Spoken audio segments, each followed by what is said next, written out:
Hey you guys, welcome to Angel Angela. Today's topic we are going to be talking about, does the narcissist love the new supply?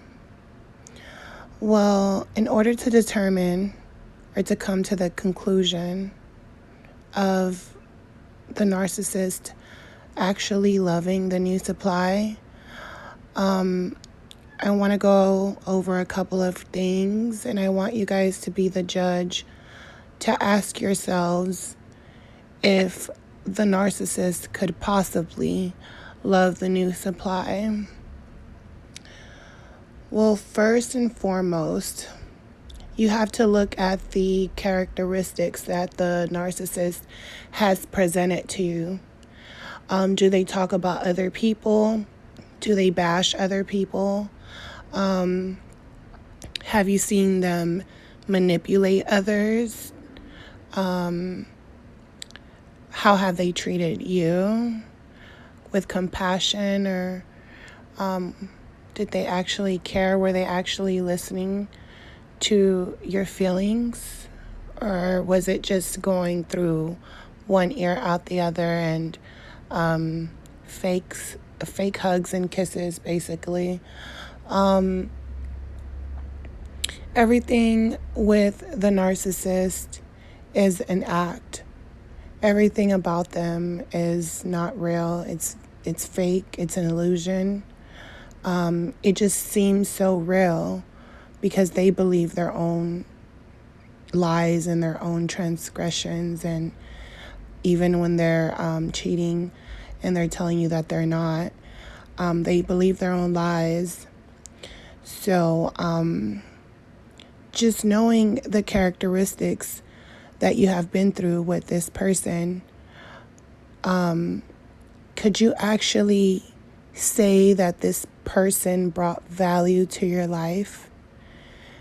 Because value is what gives a person character.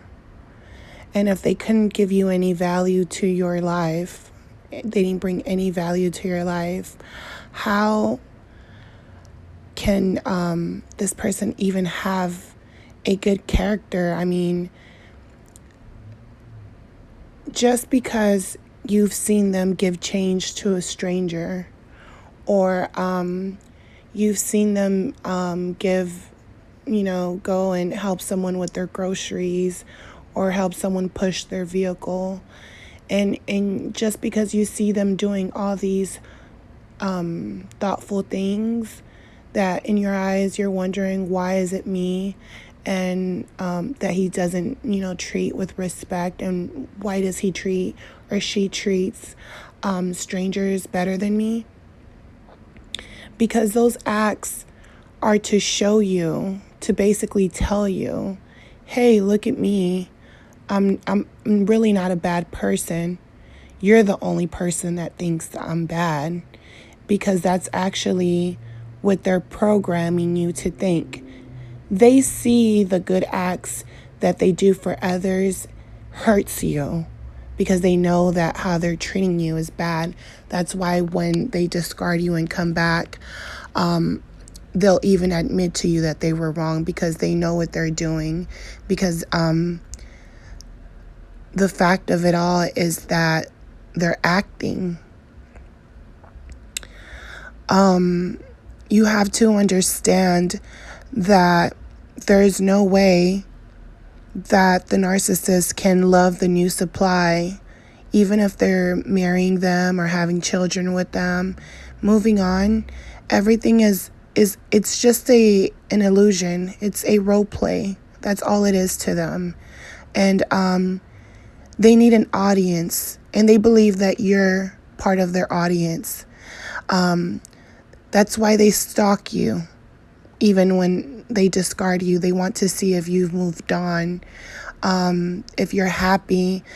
Because if they feel like you're not happy, even if you haven't moved on with a new partner or anything like that. They feel like you're not happy. In their mind, they're still believing that you're part of their audience. They still believe that you're stalking them. And the more that you contact them months, weeks later, and you tell them how you feel and that you're sad and you wish them the best, they don't care if you wish them the best. To them, they can give a shit. It's just the mere fact that you had courage to contact them that will definitely get them off in their mind. It's, oh, look, here's my audience. I don't care if it's a good or bad reaction that that you give them. It doesn't really matter, because in their mind they're thinking, oh, look, you bought a ticket to come see me, stupid. At least you bought a ticket. I don't really care if you end up staying or leaving, but you bought a ticket. You have to really, it's like watching a movie, The Notebook, and you're looking at this romance that's inseparable, and it just looks like it's coming, they're in love, and it gets to the point where you start tearing up when you're watching this movie and crying and wishing that you had a love that was this intense. Or you confused your past experiences and try to kind of mold them into those characters that you watch in those movies, and you're thinking, oh, look at this movie, The Notebook. She hasn't spoken to her soulmate in so many years, and when they finally got back together, they knew it was love. This is not a movie, you guys. This is real life. Stuff like this, it just doesn't happen. That's not how it works. So you can't watch movies and think that this stuff is real, and you can't put your life in a movie like you're having, your own documentary, where it's not even a doc, it's actually just a damn movie that is fiction. And in reality, you need to get back into the real world, to the nonfiction. And like I said, these people are just, they're characters, they're con artists. It's like watching the Cosby Show, and you're looking at this family unit, and you start to confuse the movie with the character, the person playing that role. You start to think, oh, why would this person do that? They inspired me to be a family man or a family person. It's because you can't mix those two things in one. That person is just playing their role. You can't believe in your brain that that's just who they are, and it's wrong that they did these things, or it's wrong that they are the way they are right now. This person was always an Elvis Presley, where he liked young girls, and you can't change those kind of people no matter how good your music is. That's who they are. So they're definitely playing a role. And what you have to also realize is that a lot of these celebrities, they suffer after they play these movies. They actually have to go to therapy. I know, like, I had read an article about Michael B. Jordan after he did that movie, Black Panther. I still haven't watched it. That's how much I really don't watch propaganda. But basically, in the movie that he played the role of the villain, he basically was saying that after the movie was done, the reason he went to therapy was because he had to readjust to the love from his own family after shutting down his emotions for the film. So that lets you know that when you're playing these roles with these people, because it comes a point in time in the relationship when you realize that they're playing you and they're lying to you, but you keep believing everything they say over and over again, and you start to wait and long for them. You have to understand that at some point, I mean, no matter how good the love bombing is, no matter how good they're acting, you can actually see that it's not coming from the heart. They're not making love to you. They're just having sex with you. They're not making love to you. They're not loving you the right way, the correct way, in a real way. So you have to understand that when that point comes, sometimes it feels so good to play that role that you ignore it and you think nothing of it, or you think it's going to get better, or you think that if you keep playing this role, they'll play the role back to the point where they might even believe it. But the truth of the matter is that you came into their script. You invited them into your world. Even if they were, trying to seduce you, because that's the thing about the narcissist, is that they will try to seduce you because they are vampires. And you have to understand that your past is your past. You're suffering with a narcissist. It is not a life sentence, you guys. Every day you have the chance and the opportunity to move forward, to give yourself value, to give yourself character, something the narcissist could never do.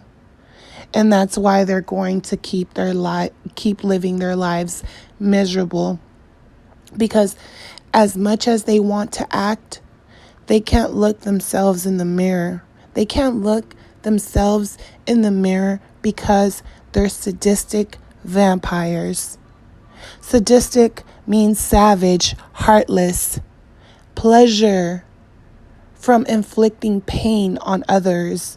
And that is exactly what they love to do. And by knowing that, ask yourselves, how could the narcissist love the new supply when they don't feel any love in their heart? They're heartless. They're vampires. They're a corpse. They're succubus. They can't feel love. And just like vampires, what are they known for? They're sexual beings. They seduce and they prey on others. They prey on others before they eat them. Yes, before they come and bite you, like the snakes that they are. They prey on you. They seduce you. They love bomb you. That's part of the catch.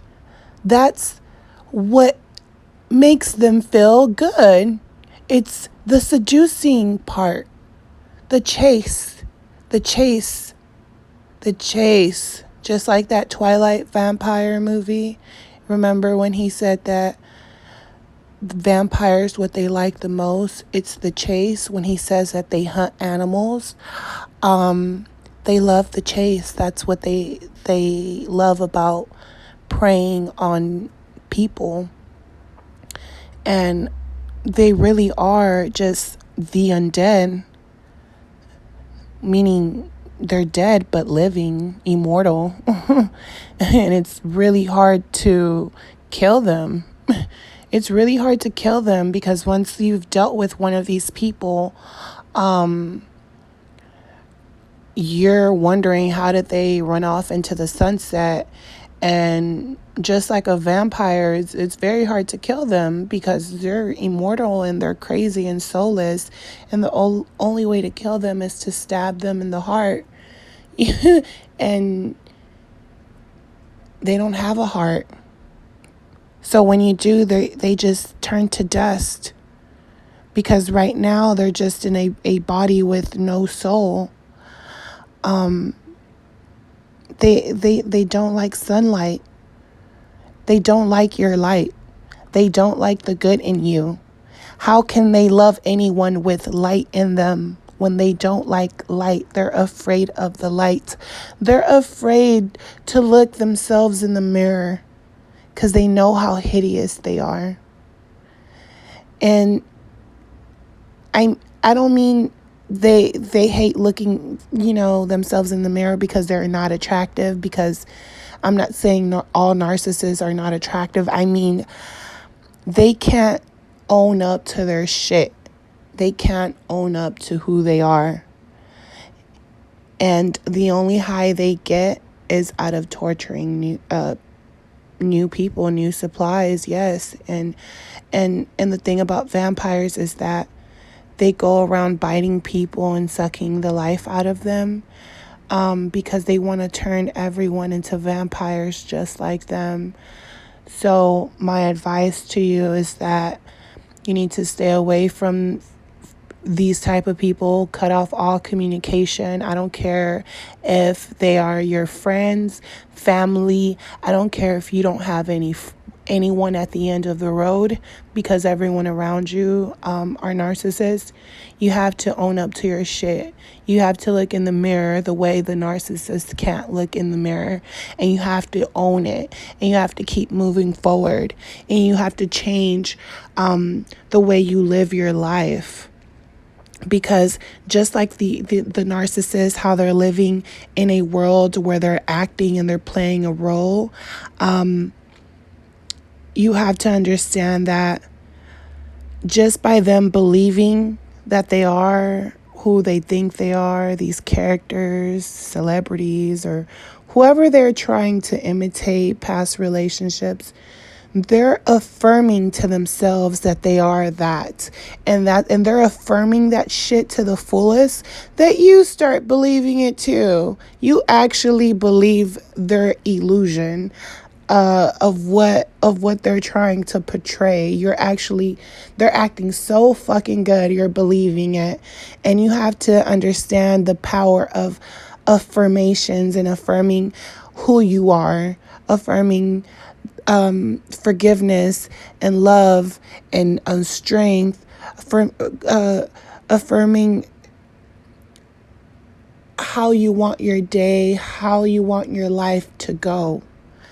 Because if you keep living in the same mentality, if you keep